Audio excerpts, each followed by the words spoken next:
Vamos a continuar, ahora vamos a estar estudiando el séptimo mandamiento.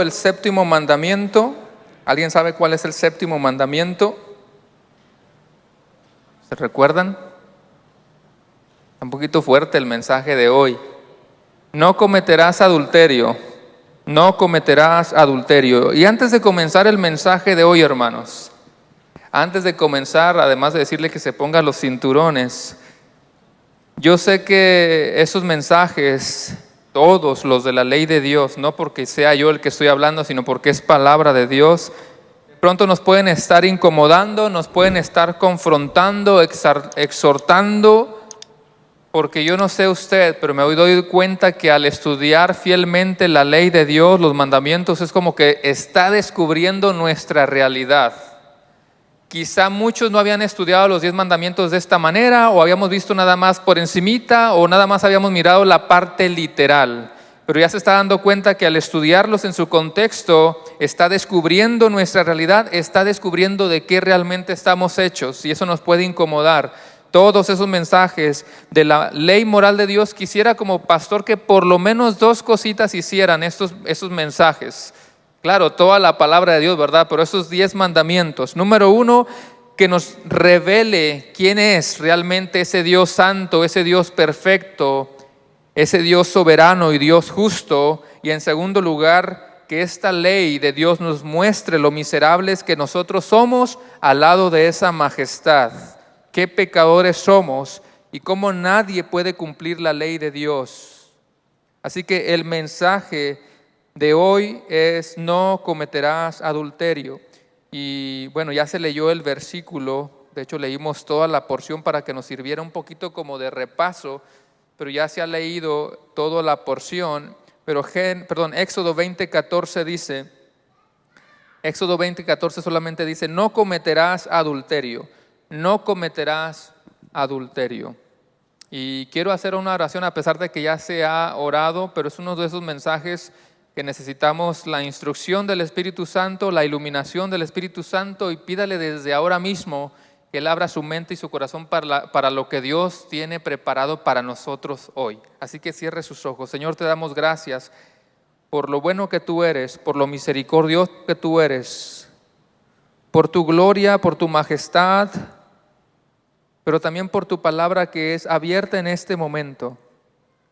Sé con cada uno de mis hermanos, independientemente de cómo hayamos llegado a este lugar, quizá cansados, quizá con algunas frustraciones de casa, quizá por trabajo, otras cuestiones. Señor, en este momento queremos dejar todo a un lado para concentrarnos en tu bendita palabra. Háblanos, Señor, a través de tu Santo Espíritu.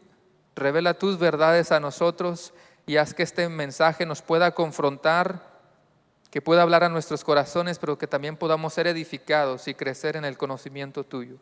Entregamos este tiempo, bendecimos tu palabra y te lo pedimos todo en el bendito nombre de Cristo Jesús. Y la iglesia dice, amén, amén. No cometerás adulterio. Y una vez más, todavía no es introducción, sino antes de comenzar, solamente quiero decirles que yo sé, hermanos, que estamos acostumbrados de pronto a ver algunas parejas que a lo mejor se han juntado, a lo mejor no estaban casadas, sino que se han juntado. A lo mejor hemos visto parejas con, digamos, pareja nueva, pero con los hijos de la pareja anterior, y vemos todo tipo de casos. Y eso nos puede, repito, incomodar, pero la pregunta es, ¿qué vamos a hacer como iglesia? ¿Brincarnos esos pasajes bíblicos? ¿Queremos ser ese tipo de iglesias donde no se hablan de esas cosas y luego no sabemos cómo reaccionar o no sabemos cómo instruir a otra persona? Toda la palabra es palabra de Dios. ¿Usted lo cree? Es todo el consejo de Dios. No podemos brincar algunas cosas, así que hoy tocaba este mandamiento. Vamos a ver qué nos tiene que decir la palabra de Dios. Y debo de ser claro para introducir de que el adulterio es pecado. Y en segundo lugar, que en Cristo hay perdón. Cristo puede perdonar absolutamente todo. Para eso Él murió en la cruz del Calvario por nuestros pecados. Pero debo de ser claro, el adulterio es pecado y eso no podemos esconderlo. Si el mundo dice que no es pecado, pero la Biblia dice que es pecado, entonces es pecado. No importa que 10,000 millones de personas en el mundo digan que no es pecado, lo que la Biblia dice que es pecado, es pecado. Dice Isaías, ay de los que a lo malo le llaman bueno y a lo bueno le llaman malo. Así que hermanos, pudieran pasar 10,000 años y si Cristo no ha venido, su palabra no cambia. Lo que los discípulos experimentaron en el primer siglo, lo que ellos decían, esto es pecado, lo que estaban escribiendo, siendo inspirados por el Espíritu Santo hace muchísimos cientos de años, era pecado, hoy es pecado, y si Cristo no ha venido en 1000 años, seguirá siendo pecado. No importa que el mundo vaya cambiando y distorsionándose, su palabra no cambia y tenemos que ser firmes en eso. El adulterio es pecado. Y hoy quiero mostrarles 3 cosas, hermanos. Quiero mostrarles 3 cosas. Yo sé que en los mensajes anteriores hemos estado enfatizando 2 cosas. La parte literal, ¿se recuerda? La parte literal, la letra de la ley, y la parte espiritual. Y yo sé que mis mensajes no siempre tengo 3 puntos, a veces se puede, a veces no se puede tener 3 puntos, pero hoy quiero mostrarles 3 cosas. Quiero que veamos el adulterio físico. En segundo lugar, quiero que veamos el adulterio con la mente o con el corazón. Y en tercer lugar, quiero que veamos el adulterio espiritual. ¿Okay? Así que en primer lugar, el adulterio físico. Y si alguien toma nota, es Éxodo 24 que ya hemos leído, no cometerás adulterio. Y obviamente que está hablando específicamente de tener intimidad sexual con una pareja fuera del matrimonio. Y eso no necesitamos una definición, no necesitamos una definición de adulterio, pero si alguien quisiera una definición de adulterio, Levítico 18:20 te la da. Levítico 18:20 dice, no te acostarás con la mujer de tu prójimo contaminándote con ella. Dios establece este mandamiento ¿para qué? Dios establece este séptimo mandamiento para proteger la santidad del hogar. Ese es el diseño perfecto de Dios, la familia, el matrimonio. Sabemos que el hogar, la familia, el matrimonio son una representación de Cristo ¿con qué? ¿Se recuerda? De Cristo con la iglesia. Y de la misma manera que Cristo siempre estará unido a su iglesia, de la misma manera que Cristo siempre amará a su iglesia, porque acuérdense que se entregó por ella, se sacrificó por ella para lavarla, para purificarla. De la misma manera que Cristo está unido a su iglesia, de esa misma manera se espera que el matrimonio sea para siempre. Lo instituyó para toda la vida. Y claro que sabemos que de pronto puede haber algún caso especial. Pero aunque haya por ahí un caso especial, aún así, aunque Dios permita cosas, su diseño no va a cambiar. Él lo ha instituido para toda la vida.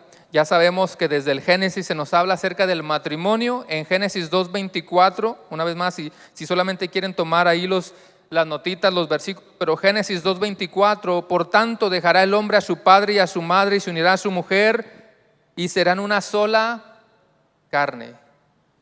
Cuando estamos en una boda, levanten la mano el que ha estado en una boda, pues todos, ¿verdad? Porque la mayoría se han casado o han estado en alguna boda. Y la pareja que se va a casar siempre está repitiendo unas palabras. ¿O ya se les olvidó? Prometo estar en las buenas y en las malas, amarte, respetarte, compartir lo nuestro, los bienes. Y siempre se acostumbra que al final se les declara marido y mujer hasta que hasta que la muerte los separe. Hasta que la muerte los separe. No nos vaya a pasar como ese varón que murió y llegó al cielo y estaba bien contento disfrutando con el apóstol Pablo, con el apóstol Pedro, y unos 3 meses después murió la mujer y fue al cielo también y estaba bien contenta, Mario, y por fin juntos otra vez. Y el varón dice, no, el pastor dijo hasta que la muerte los separe, aquí ya no. ¿Entienden eso, hermanos? El matrimonio, aunque pueda haber casos especiales, eso no puede cambiar el diseño de Dios. Una cosa es que Él permita cosas, pero su diseño perfecto es que el matrimonio sea para toda la vida. ¿O acaso Cristo nos va a abandonar? ¿Será que Cristo puede abandonar a su iglesia? Cristo ama a su iglesia y no hay nada que nos pueda separar del amor de los que están en Cristo Jesús. Así que esos mismos se espera para el matrimonio. Ahora veamos el adulterio brevemente en el Antiguo Testamento. El castigo para el hombre o para la mujer que caía en adulterio era la muerte. Eran apedreados. Siempre ha sido un pecado muy grave. Y si quieren anotar por ahí Deuteronomio 22 al 24. Repito, Deuteronomio 22. Y el versículo 22 dice, si se descubre que un hombre comete adulterio, tanto él como la mujer deben morir. De ese modo limpiarás a Israel de semejante maldad. Supongamos que un hombre conoce a una joven virgen que está comprometida para casarse y tiene relaciones sexuales con ella. Si tal cosa sucediera dentro de una ciudad, deberás llevarlos a ambos hasta las puertas de esa ciudad y matarlos a pedradas. La mujer es culpable por no gritar para pedir ayuda, o es un lenguaje para decir que estaba de acuerdo. El hombre debe morir por violar a la mujer de otro hombre. De ese modo limpiarás esa maldad que hay en medio de ti. Y en el tiempo del Antiguo Testamento, hermanos, aunque en los dos casos es pecado, sea mujer o sea varón, usted sabe que es exactamente lo mismo. Usualmente en el Antiguo Testamento se enfatizaba casi siempre al varón. Cuando hablaban de adulterio siempre, si el varón se acostó con otra mujer de otra persona, o si el varón se acostó con una mujer soltera, siempre se enfatizaba el varón, porque acuérdense que en los tiempos del Antiguo Testamento y en la cultura judía, se recuerda que la mujer era vista como a un lado, siempre la hacían a un lado, ¿se recuerda? Siempre era nada más el varón al que se le permitía la preparación, la educación, así que, una mujer cometió adulterio, es pecado, pero siempre enfatizaban más al varón. Así que lo que quiero que vea es que es pecado desde el Antiguo Testamento, siempre ha sido algo que tiene un juicio. Pero quiero que vayamos a un pasaje bien conocido en el Nuevo Testamento que también ha sido muy mal interpretado. Y quiero que vaya a Juan capítulo 8, usted se va a recordar totalmente de esta porción. Juan capítulo 8, versículos 3 al 7. Voy a leer la Nueva Traducción Viviente, a veces le estoy mezclando con la Reina Valera. Hay un caso muy interesante ahí que quisiera tratar de explicarlo un poquito más porque se pueden ir por una línea donde ya no es. Juan 8, 3 al 7, y esta porción dice: mientras hablaba, los maestros de la ley religiosa y los fariseos le llevaron a una mujer que había sido sorprendida en el acto de adulterio. La pusieron en medio de la multitud. Maestro, le dijeron a Jesús, esta mujer fue sorprendida en el acto de adulterio. La ley de Moisés manda apedrearla. ¿Tú qué dices? Intentaban tenderle una trampa para que dijera algo que pudieran usar en su contra, pero Jesús se inclinó y escribió con el dedo en el polvo. Como ellos seguían exigiéndole una respuesta, él se incorporó nuevamente y les dijo: muy bien, el que nunca haya pecado, que tire la primera piedra. Otra versión dice: el que esté libre de pecado, que tire la primera piedra. La versión Jonah habla hoy, dice: el que esté libre de pecado, que lance la primera chancla. Pero algo lance si no has pecado. Hay varias cosas que podemos mirar en este pasaje, súper interesante. Quiero que todos estén viendo ese pasaje. Primero, a pesar de que los escribas y fariseos siempre han sido muy legalistas, a pesar de que los fariseos siempre miraban más los errores de otros que los de ellos mismos, en realidad lo que están diciendo es cierto. Sí notó eso en la porción que nosotros leímos, lo que ellos dijeron es verdad. Esta mujer fue sorprendida en el acto de adulterio. La ley de Moisés manda apedrearla. ¿Tú qué dices? O sea, lo primero que podemos notar de ese pasaje es que ellos tienen razón hasta ahí. Es pecado el adulterio. En distintos pasajes ya vimos, y usted puede seguir leyendo en el Antiguo Testamento, que la consecuencia era la muerte. Pero por otro lado, vemos en este pasaje que Jesús descubrió lo que realmente había en el corazón de ellos. ¿Para qué acusas a otros si tú estás peor que ellos? Ese es donde Jesús les quiere dar, donde más duele. Lo que Cristo está diciendo, ¿es en serio? ¿Te pones a acusar a esta mujer delante de muchos testigos y no te has mirado a ti mismo? No seas hipócrita. Jesús les está hablando fuerte. Acuérdense que Jesús se les paraba siempre fuerte y firme a los fariseos y los escribas que siempre estaban acusando a los demás. Pero Jesús se les ponía fuerte y les está diciendo básicamente: son unos hipócritas. Aplicado a nuestro contexto, ¿cómo te atreves a hablar mal de alguien en la iglesia? Tú estás igual o peor que la persona que tú estás acusando. Repito, lo que Cristo está haciendo es mostrándonos lo pecadores que todos somos. Lo que Cristo está haciendo es, no solamente ella es pecadora, Todos ustedes que están acusando son pecadores, y todos los que están de espectadores, todos son pecadores, por cuanto todos pecaron. Nadie se libra de esto. Pero Cristo no está aprobando lo que la mujer hizo, ¿verdad que no? Sería terrible pensar que Cristo está aprobando lo que la mujer está haciendo. Pero hermanos, aquí es donde yo quiero hacer un buen paréntesis. De verdad yo quiero que como iglesia entendamos lo que estoy a punto de decir en esta porción en específico. Porque hermanos, hay muchas películas, hay muchas, no sé si novelas, hay muchos programas, series muy modernas que te están pintando un Jesús que en realidad no es. ¿Se recuerdan los varones? Un poquito hablamos de eso, que seguramente se van a recordar. Tenga cuidado con lo que usted está viendo, porque hay una línea bien finita y a lo mejor no se está dando cuenta de lo que realmente está pasando ahí. Si alguien, escuche, después de leer el pasaje que nosotros acabamos de leer, si alguien lee el pasaje o miró alguna de estas series, de estas películas, y lo único que se le quedó en la mente fue a Cristo abrazando o defendiendo a alguien, porque Cristo igual me ama, Cristo me ama, Cristo me ama, Cristo me ama, no entendió el mensaje. No entendió el mensaje. Si lo único que sacaste de aquí fue Cristo me ama, no entendiste el mensaje. Si te pusiste a ver esa serie donde pintan a un Jesús muy bonito y todo tierno, no entendiste el mensaje. Qué tierno es Cristo. Mira sus lágrimas en la película. Él verdaderamente me abraza. No importa lo que acabo de cometer, no importa que acabo de cometer adulterio. Otros me critican, pero mira a Jesús abrazándome. No sé a cuántos de los que están aquí les ha pasado, a todos nos puede pasar, incluyéndome a mí mismo, como que percibieras que el Dios del Antiguo Testamento es un Dios bien rudo, drástico, dramático, fuerte, y como si el Dios del Nuevo Testamento fuera un Dios bien tiernito.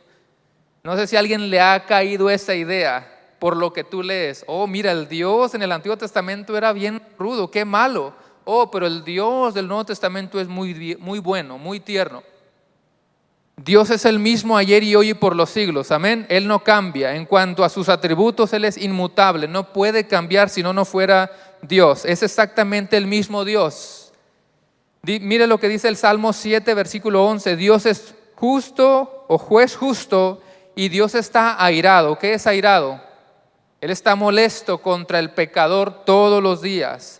Si no se arrepiente, Él afilará su espada. Armado tiene ya su arco y lo ha preparado. Asimismo ha preparado armas de muerte y ha labrado saetas ardientes. Yo acabo de leer que Dios está enojado con el pecador todos los días. Y no puedo arrancar el Salmo 7, 11 al 13 de la Biblia. Juan 3, 33 dice, primero en la Reina Valera, el que cree en el Hijo tiene la vida eterna, pero el que rehúsa creer en el Hijo no verá la vida, sino que la ira de Dios está sobre él. Ese mismo versículo en la Nueva Traducción Viviente dice, los que no obedecen al Hijo nunca tendrán la vida eterna, sino que permanecen bajo la ira del juicio de Dios. Usted y yo estamos bajo la gracia del Señor. Si alguien no ha entregado su vida al Señor, es como el Señor hubiera hecho esto y lo deja en su propia justicia. Y si esta persona está sin Cristo, entonces dice el versículo, permanece bajo la ira del juicio de Dios. Volviendo al pasaje de esta mujer que estamos viendo, cometió adulterio. Y esa idea equivocada de ver a un Cristo tiernamente siempre como escondiendo los pecados de los demás es errónea. Recuerde que la mujer estaba en pecado, eso no lo podemos cambiar, pero Cristo no está encubriendo su pecado, no es tampoco que no le esté dando importancia al adulterio, simplemente aquí Cristo, repito, ¿qué hizo? Él enfatizó la hipocresía de ¿quiénes? De los fariseos. Básicamente nos dijo pecadores a todos. Así que en lugar de estar pensando que Cristo dijo, hoy déjenla pobrecita, yo la amo, no importa lo que está haciendo, lo que realmente está diciendo es, por cuanto todos pecaron. ¿Para qué acusan a otros si están iguales? Pero Cristo no está probando, ni escondiendo, ni tomando a la ligera el pecado de esta mujer. Y luego dice que Cristo se puso a escribir en la arena. ¿Sí saben de qué historia estamos hablando? Porque hasta en una película la han visto. Imagínense la escena de ese tiempo. Están ahí, Jesucristo está hablando y vienen los fariseos. Mira, encontramos a esta mujer cometiendo adulterio. ¿Tú qué dices? Y que Jesús se ponga a escribir ahí. Los teólogos no se ponen de acuerdo, no saben qué estaría escribiendo Jesús en la arena, pero muchos dicen, y tiene bastante sentido, que Jesús quizás está escribiendo los nombres de las mujeres con las que ellos se han acostado, los que están acusando. Y si eso es verdad, es como que, ¿para qué abrías la bocota? ¿Se puede usted imaginar eso? Ellos acusando, hey, haz algo porque Moisés dice que tenemos que matarla a pedradas. Y luego que empiecen a ver los nombres de esas mujeres y que Jesús les diga, el que esté libre de pecado que lance la primera piedra. ¿Qué empezaron a hacer? Ya nos cacharon con el nombre y apellido. Así que imagínese eso. Pero la porción no terminó ahí. El versículo 10 dice, entonces Jesús se incorporó de nuevo y le dijo a la mujer, ¿dónde están los que te acusaban? ¿Ninguno de ellos te condenó? Ni uno, Señor. Y esta versión dice, yo tampoco, le dijo Jesús, vete y no peques más. En otra versión dice, ni yo te condeno. Y eso complica más las cosas porque alguien se agarra de ese pedacito, ni yo te condeno, para decir entonces no importa cómo vivamos. ¿Qué significa esa frasecita de ni yo te condeno?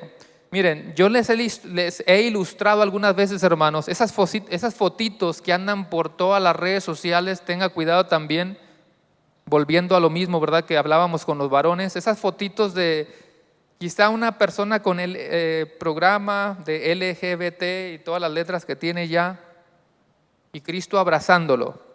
No estoy diciendo que Cristo no perdona, ahorita llego ahí, pero Cristo abrazándolo. Quizá otro tipo de pecado y un Cristo con una carita bien tierna abrazándolo. Parece que no tiene nada de malo porque usted y yo creemos que Cristo perdona, ¿a poco no? Cristo perdona, pero la razón por la que decimos cuidado es porque yo entiendo y muchos entienden a qué quiere llegar el mundo. Ellos no están pensando de la misma manera en la que tú estás pensando. Ellos lo que quieren inyectar a todo el mundo es tú sigue viviendo como se te dé la gana. Cristo te va a aceptar así como tú estás.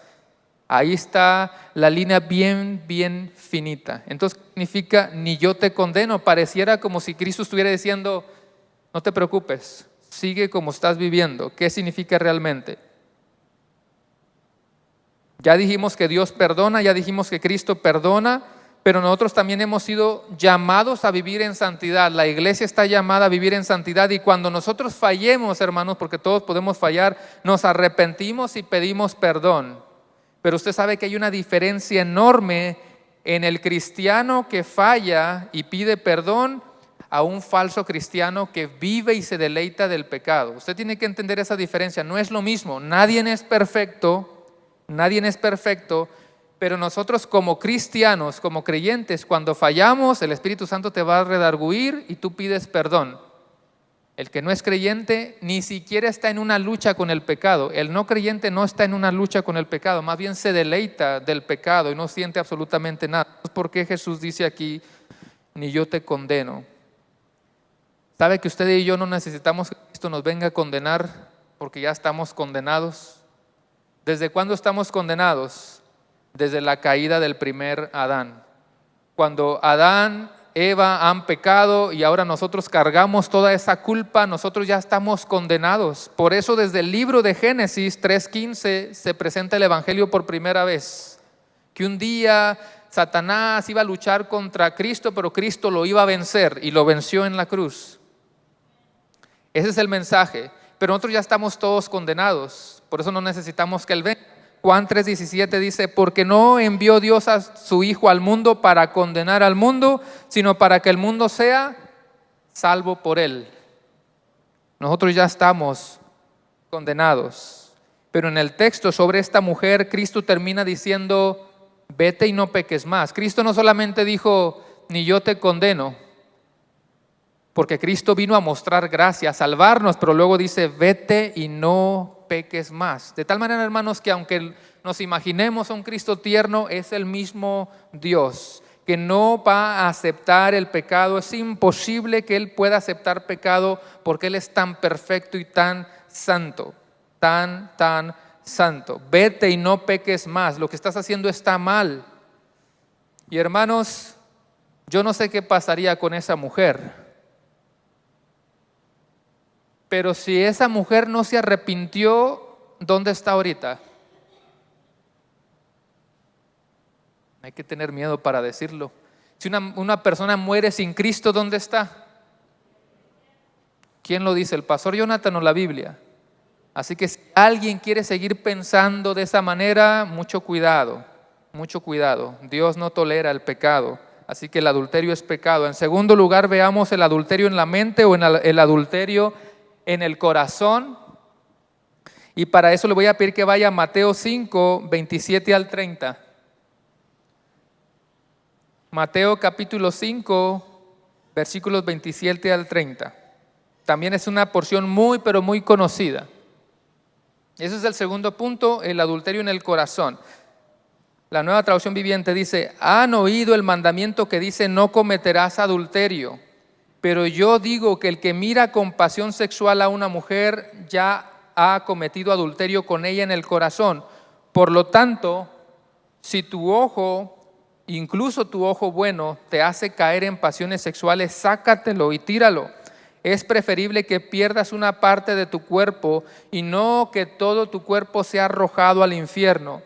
Y si tu mano, incluso tu mano más fuerte, te hace pecar, córtala y tírala. Es preferible que pierdas una parte del cuerpo y no que todo tu cuerpo sea arrojado al infierno. Primero que nada, recordamos que Cristo no vino para cancelar la ley, Cristo vino para cumplir la ley. Y Cristo está diciendo, así lo entendieron ustedes, pero entonces Cristo viene a enseñarnos y pone la vara más alta exponiendo todo el mensaje completo. ¿Sabe por qué?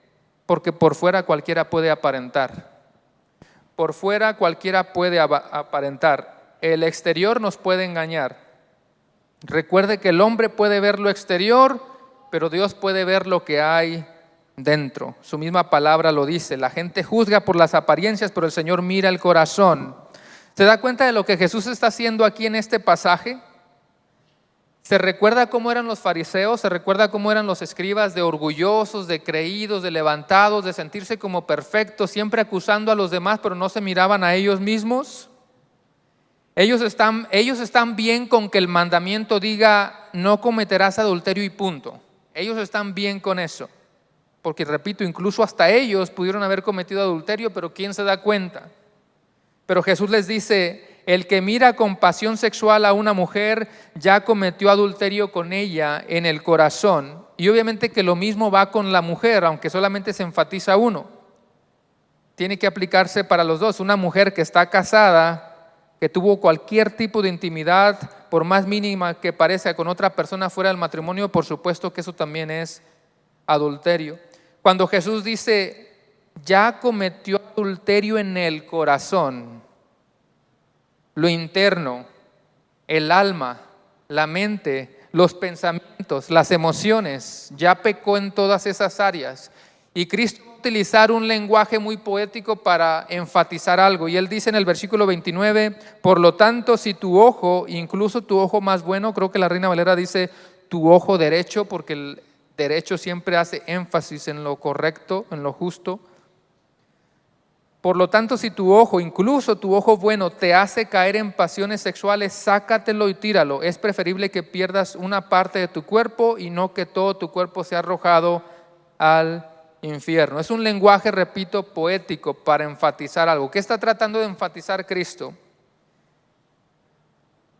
El ojo es un miembro bien protegido, apreciado.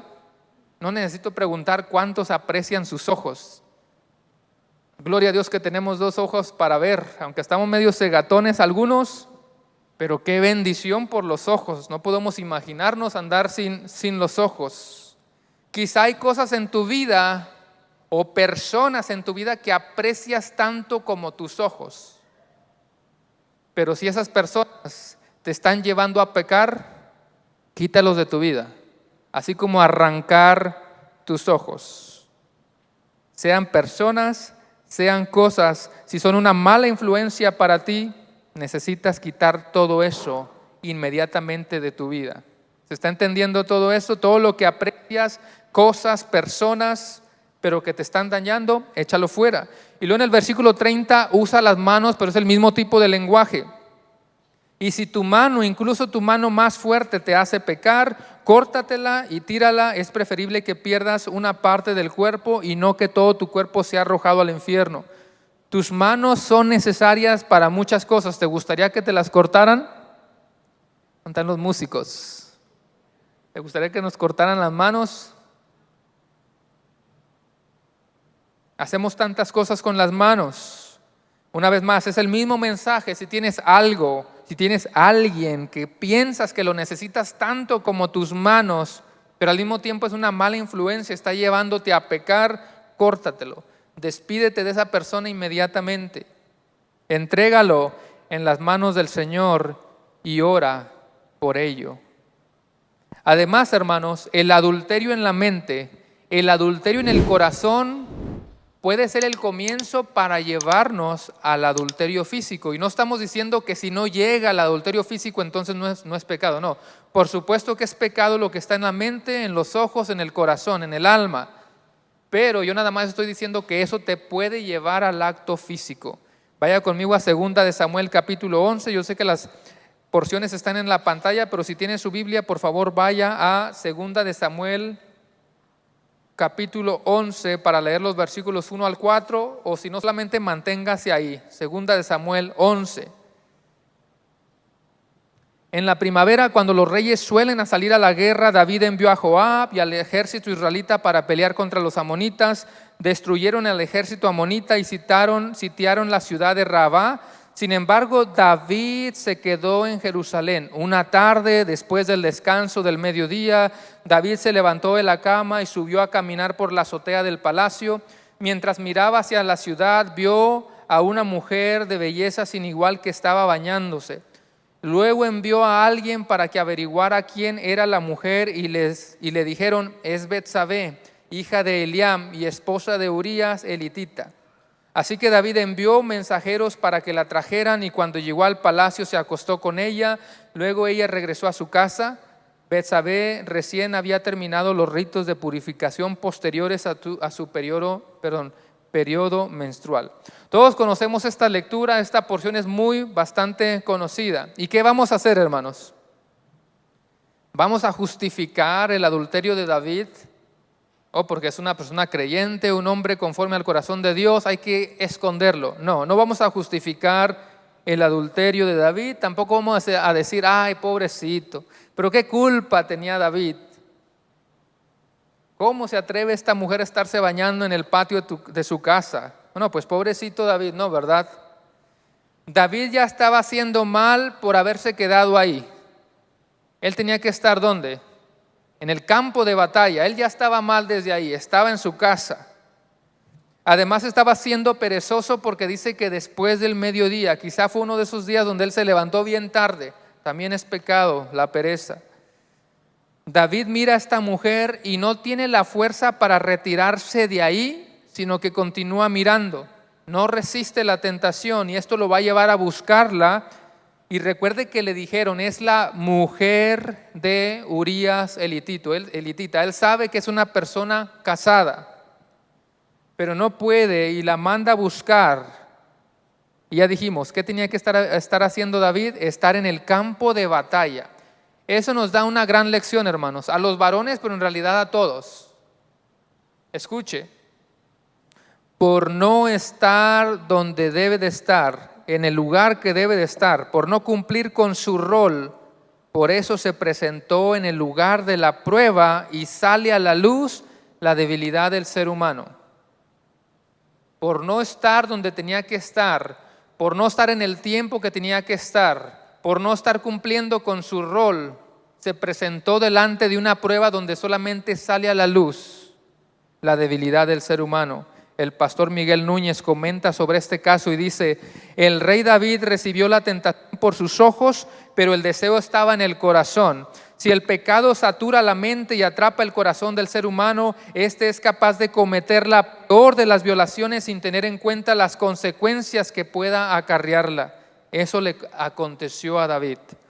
Es cierto que luego se arrepintió, usted conoce la historia. Claro que él se arrepintió, claro que el Señor el Señor lo perdonó. Se dijo de David que fue un varón conforme al corazón de Dios, pero tuvo que sufrir las consecuencias. Lo mismo que le decimos a las personas que vienen a hablar con nosotros en algunas ocasiones.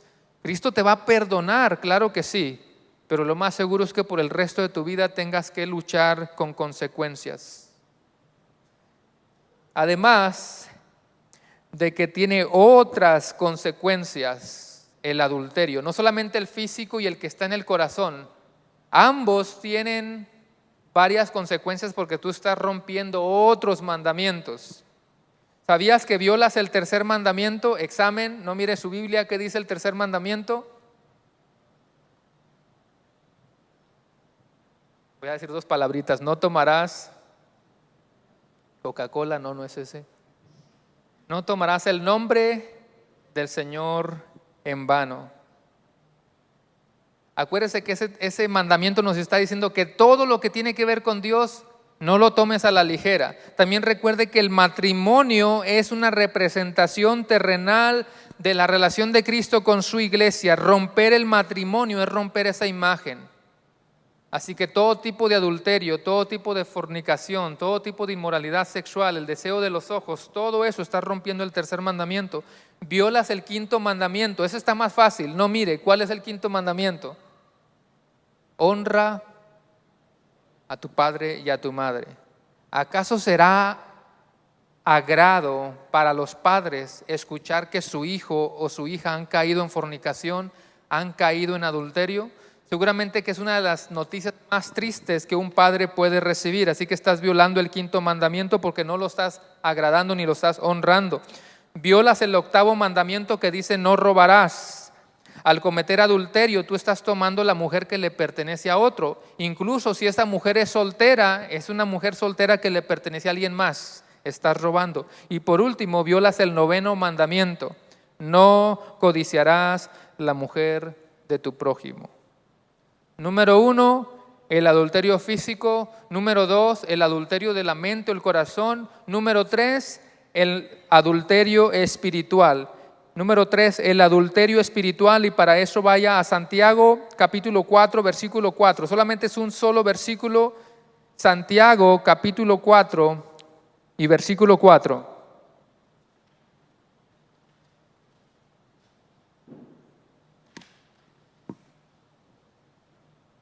¿Lo tiene ahí?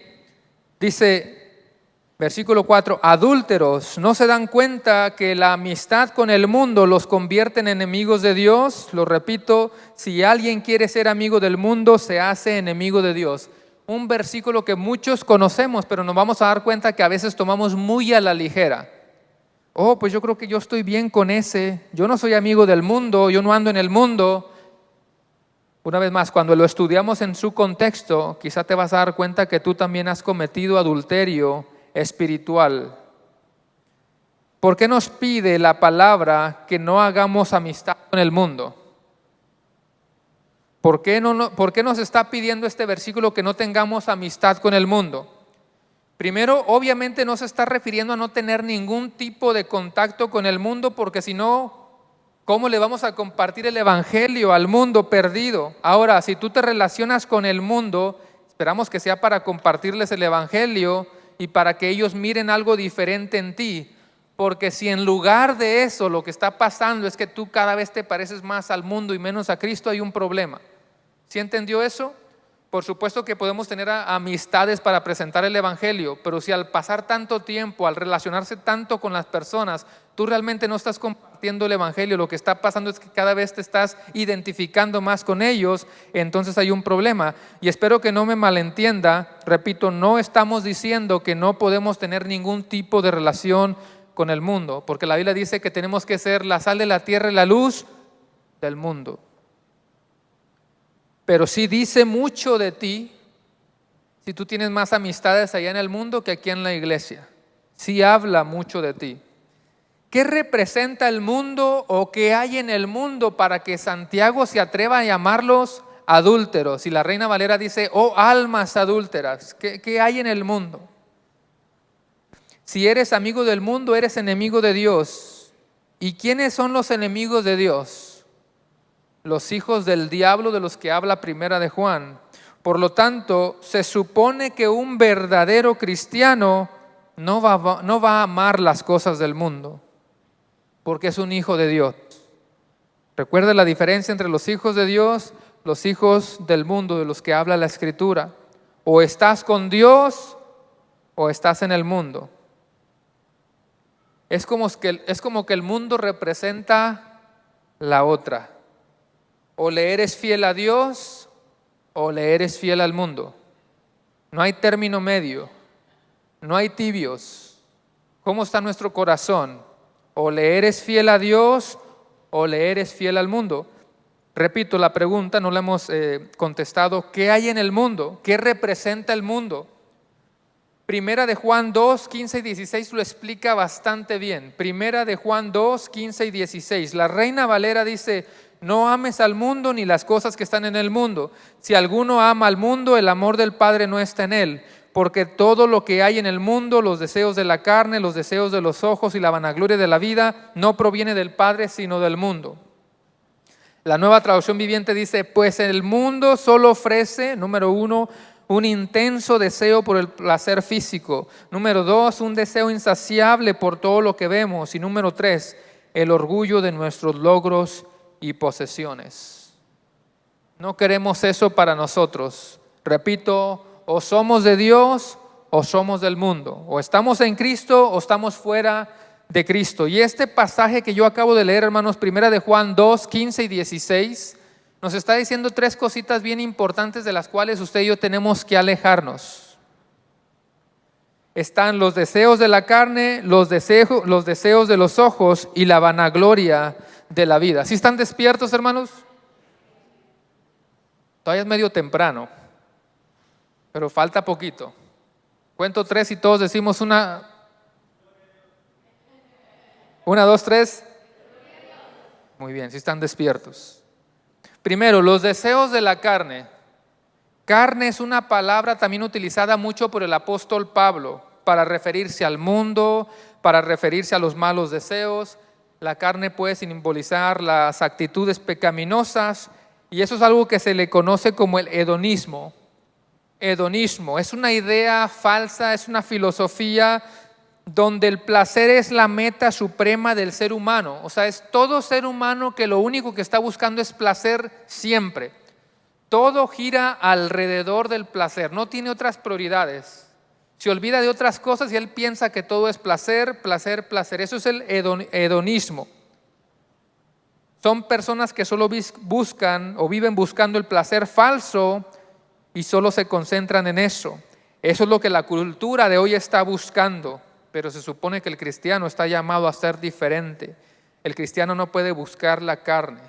¿Sabe por qué el cristiano no puede buscar la carne? ¿Sabe por qué el cristiano no debe estar buscando la carne? El gozo no nos lo va a dar el mundo. El gozo está en Cristo nuestro Señor. En Él está nuestro gozo, solamente en Cristo Jesús. En segundo lugar, los deseos de los ojos. Los deseos de los ojos. Un deseo no solo de adquirir las cuestiones sexuales, sino aquí se refiere en todo sentido. El deseo de adquirir más y más y más y más en lo material. ¿Cuántos de los que están aquí son bendecidos por Dios? ¿Será que hemos aprendido a vivir con lo que Él nos dé? Como decía el apóstol Pablo, no me des ni mucho ni menos, balanceame para no olvidarme de ti. Sabemos que Dios nos va a bendecir y que Él provee. Escucha, pero si tú defines o tú te defines por cuánto dinero ganas, por cuántos bienes tienes, por cuánto trabajo tienes, eso es incluso hasta idolatría. Porque ya hay algo que está tomando el lugar que le pertenece a Dios. Así que los deseos de los ojos, todo lo que tú estás avariciando, todo lo que tú estás deseando que ni siquiera necesitas, Pero porque el otro lo tiene, quieres avaricia, todo lo que tus ojos están viendo, materialismo, materialismo, materialismo. Y por último, la vanagloria de la vida, una expresión un poquito más fácil de entenderla, la vanagloria de la vida, que tiene que ver con el egoísmo. Dígame si el mundo de hoy no está hundido en el humanismo. Dígame si el mundo de hoy no está ahogado en el egoísmo, egocentrismo, todo centrado en el yo, yo, yo. Por eso hay un gran conflicto entre el verdadero evangelio y el falso evangelio. Hoy en día todo es yo, yo, yo, y tenemos que romper eso y mirar a Cristo en lugar de mirarnos a nosotros mismos. El ser humano desea ser su propio Dios y se han hecho ellos mismos sus propios ídolos, se adoran a sí mismos. Ahora entiendes por qué Santiago se atreve a llamarlos adúlteros o almas adúlteras. Repito, o eres o no eres. ¿Eres de Dios o no eres de Dios? No puedes servir a dos señores. Pero no solo eso, hermanos. Hablando del adulterio espiritual, escuche, nuestra infidelidad de cualquier tipo hacia Dios es adulterio espiritual. Le estamos quedando mal a Él. Le estamos fallando a Él. No le está fallando a algún hermano de aquí que también nos puede fallar, pero no, principalmente le estás fallando a Dios. Literalmente es como que tú estás en la cama con todo lo que le roba el tiempo a Dios. Tú le estás siendo infiel en esa relación que se supone que es de dos, el Señor y tú, el Señor y yo.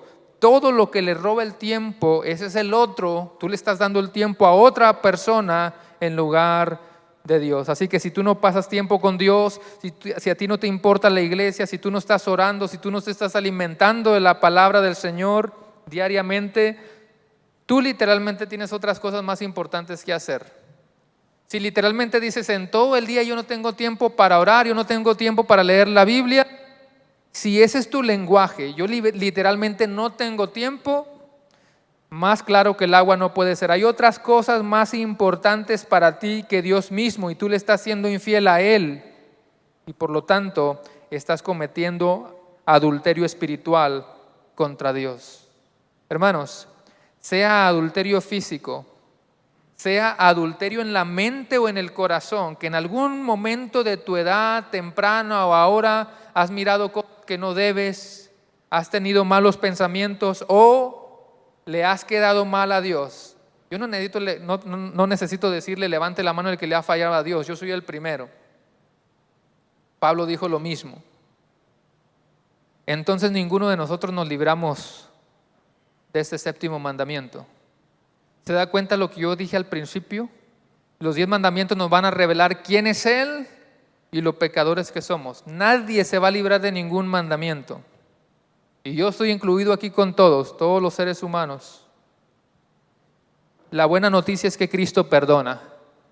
Cristo ya lo logró. Cristo sí vivió un camino perfecto para que usted y yo miráramos la vida de santidad que Él espera de nosotros. Primera de Juan 1, 8 y 9. Si decimos que no tenemos pecado, nos engañamos a nosotros mismos y la verdad no está en nosotros. ¿Escuchó bien? Si decimos que no tenemos pecado, somos mentirosos, nos engañamos a nosotros mismos. No necesito hacer la pregunta. Si yo preguntara, ¿alguien aquí nunca ha cometido pecado? Dijera don Ramón, no conteste. Pero no se termina ahí la porción. Si confesamos nuestros pecados, Él es fiel y justo para perdonarnos nuestros pecados y para limpiarnos de toda maldad. Alguien hoy necesita venir a Cristo. Alguien hoy necesitaba escuchar este mensaje para apuntar a Cristo. Alguien necesitaba escuchar esta verdad para decir, es verdad, yo no puedo solo, soy un pecador, necesito de Cristo siempre. Hablábamos con el staff de los americanos que cuando escuchamos la palabra evangelio, cuando nos predican el evangelio, como que pensamos en nuestra conversión, ¿verdad que sí? El evangelio son las buenas nuevas ¿de quién? De Jesucristo. Y como que piensas en esa conversión cuando tú te entregaste a Cristo y se nos olvida que el evangelio lo necesitamos todos los días. El evangelio no fue ese primer día que nos entregamos a Cristo, el evangelio es todos los días. ¿Por qué? Porque todos los días fallamos. Y si pasan 50 días, vamos a seguir necesitando el Evangelio porque somos pecadores, porque caemos, porque pecamos, porque fallamos, porque tenemos una mente depravada. Pero vuelvo a leer el versículo: si confesamos nuestros pecados, Él es fiel y justo para perdonarnos nuestros pecados y para limpiarnos de toda maldad. ¿Alguien cree esa palabra? Cristo perdona. Por supuesto que Cristo perdona. Voy a pedir aquí a los muchachos que se van alistando, y de hecho si Wellington me quiere ayudar con el piano para estar reflexionando en esto. Ya vamos a estar casi terminando. Es más, póngase de pie, hermanos.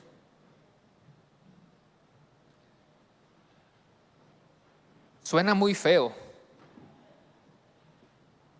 ¿Quién se va a atrever a preguntar? A ver, levante la mano el que ha cometido adulterio. Pues se van a escuchar los grillitos. Nadie. ¿Se acuerda de la acusación de los fariseos? Mira, esta mujer cometió adulterio, merece ser apedreada. Y que Cristo se pusiera a escribir en este momento todos nuestros pecados. Mira, el pastor Jonathan, cuando tenía 8 años y comienza a escribir toda mi historia y la de todos nosotros, ¿alguien se pudiera librar? Alguien pudiera decir, pues Cristo le va a escribir todo, le va a sacar los trapitos al sol de todos, menos el mío. Va a escribir todos nuestros pecados. Algunos hemos pecado de manera física, otros quizá hemos pecado de manera en la mente, en el corazón, quizá otros hemos pecado de manera espiritual. Hemos puesto algo en el lugar que únicamente le pertenecía a Dios. Así que es tiempo de acercarnos a Cristo. Es tiempo, hermanos, de ser una iglesia que le da la espalda al mundo, que le da la espalda al pecado y mira a Cristo. El domingo pasado que estuve con la iglesia americana les ilustraba una U-turn. Levante la mano, para eso sí pueden levantar la mano. El que va manejando y se le pasó la salida y se tuvo que ir a una salida extra. ¿Alguien le ha pasado? A mí me ha pasado tantas veces. Y les decía que no es lo mismo cuando se te pasa una salida en amarillo a cuando se te pasa una salida en Houston. Los que han manejado, hermanos que vienen de Los Ángeles, Houston, Dallas, usted sabe que si se pierde una salida, para que la vuelva a encontrar va a estar difícil. Pero imagínese que usted va manejando en amarillo, con los hermosos árboles alrededor, un camino tan largo, y si usted se pasó la salida y usted dice, necesito encontrar una de esas callecitas que están en medio, que es una vueltecita, y quién sabe si será, no siempre es legal, pero ya le marcaron el terrenito, y usted va manejando, y ya pasaron 5 minutos, y por fin encuentra ese callecito, y por fin puede dar la vuelta. No está donde usted debe de estar, ya fue un primer paso, ya encontró esa U-turn. Ahora va manejando los otros minutos de regreso hasta que por fin reconoce lo que está viendo y dice, ya estoy donde yo tengo que estar. ¿Tú crees que ya estás donde tienes que estar o crees que es necesario hoy reflexionar y hacer una U-turn en nuestra vida? Cierre todos sus ojos y solamente quiero recordarle que Cristo perdona. Así que entrega tu tiempo al Señor. Entrega tu tiempo a Cristo. Toma un tiempito para hacer eso.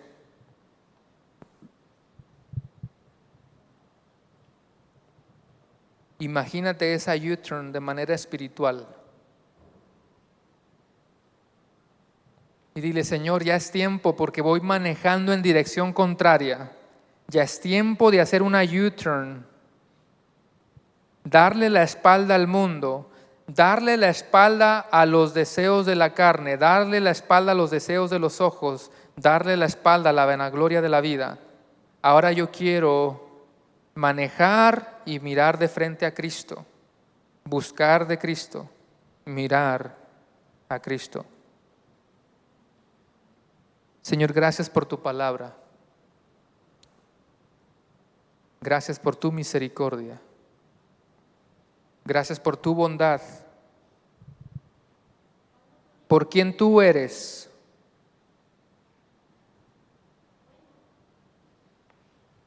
Porque sabemos que nosotros hemos fallado tantas, pero tantas veces. Y tú permaneces fiel. La palabra dice que nosotros somos infieles, pero tú permaneces fiel. Gracias por esa bondad y misericordia. Permite que esta iglesia, Señor, sea una iglesia que te busca a ti, sea una iglesia que te mira a ti, sea una iglesia que te persigue a ti, que corre hacia ti, que sea una iglesia que puede y sabe reconocer cuando ha fallado, lo acepta, pide perdón, hace la U-turn y vuelve a encaminarse hacia ti. Gracias, Señor, por ese perdón. Y si alguien el día de hoy no te conoce, pedimos para que tu Santo Espíritu trabaje en la vida de esa persona. Ponemos todo eso en tus benditas manos y te lo pedimos todo en el poderoso y glorioso nombre de Cristo Jesús. Amén. Amén.